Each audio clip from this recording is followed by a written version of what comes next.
hello and welcome to Guitar Gear Gyan with me, Sahil Jaktiani, where we talk about all things related to the Indian guitar gear scene. And it's back. This is part 2. It's assembled.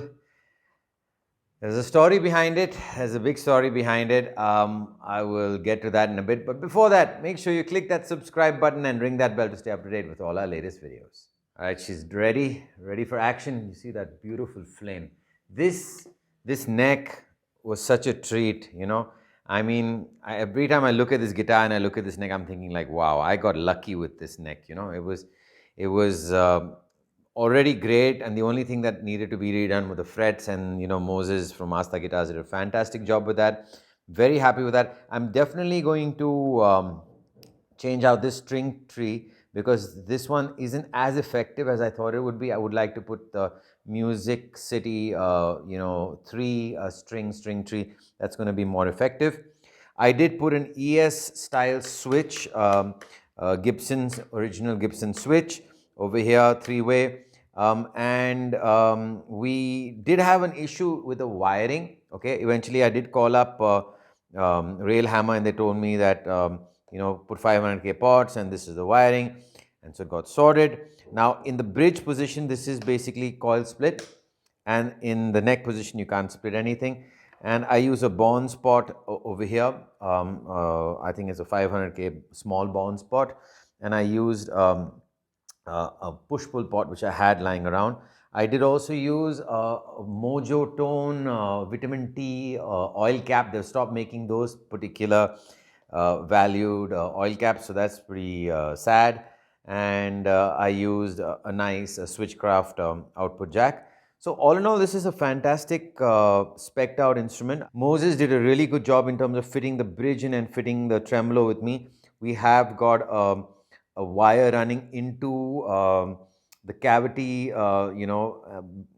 we do have a wire running from this cavity into the tremolo cavity, and it's basically just touching the top part of the bridge, so you get that grounding factor. I might later on want to put maybe shielding paint at the bottom of this, in this cavity completely. I'll do that later. Right now, I mean, it's already been through a lot. So anyway, so I got the guitar back from Moses. They fitted the neck, they sanded the neck pocket, they gave it to me, and I went to Naveen. Naveen did the electronics. I come home, I've got the original saddles on, and I've strung up the guitar, and the neck is not aligned. And I'm like, oh my lord, I'm gonna have to go back, and we're gonna have to do more sanding, and it's gonna be a pain. And I'm like, oh my lord, should I just give up on this project? And then Ram Kumar was at my residence. He is a luthier. He basically is also, looking to start up something big in India for manufacturing parts and things like that. So I was just having a general chat with him, and he was like, let me help you out with this body. And I'm like, what can you do? He said, let me just sand the neck pocket and align it perfectly.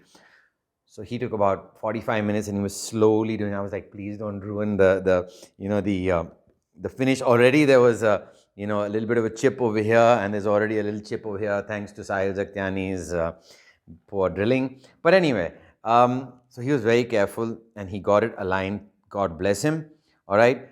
And before that, what I noticed was the string height was super high. Even though the neck was straight, the neck needed a shim. So luckily I had a 0.5 shim, and I used that. It's not the StewMac one, it's the Chinese one you get on Amazon, okay, .com. It's not available in India. I think we have to sort that out soon. There has to be somebody supplying shims in the future. Who knows? What will happen. Anyway, and I did the shim. The action was okay. Ram Kumar sorted out the neck alignment. That was brilliant. But and before that, the strings kept touching the old saddle screws. I wasn't happy about that. It was not, very, very safe. These strings will break. So I went and put the Graphtec Mustang style saddles on this bridge, and it's working like a charm. Plays beautifully, sounds amazing. I mean, it's fantastic. There is one small problem, which I'm going to sort out before the next episode, and that is that in the wiring, we've sort of got, when this is at full, it's on 0, and when this is on 0, this is on full. So one of the wires was interchanged. That's fine. I'll sort that out before the actual playthrough. But other than that, man, this has been a really, really rewarding build. I learned a lot about neck alignment after I did this build, and I'm really grateful to Ram Kumar for taking care of this. If there is something that I might want to do on this neck is basically where the original holes were, I might want to fill those up, because these are those hip shot locking tuners which sit on plates, and so then non-intrusive on the back of the headstock. But I might just leave it the way it is also. It's kind of cool. But yeah, all in all, I'm very happy with the way it's turned out. In the next episode, I'm going to be I'll put the three string tree, and I will sort out this wiring issue. But yeah, it's been a ride, man. It's been a ride. And I also had to, even though the nut was okay, it wasn't badly cut. I did have to cut it a little bit more because the height was too much. Now it's like pretty decent.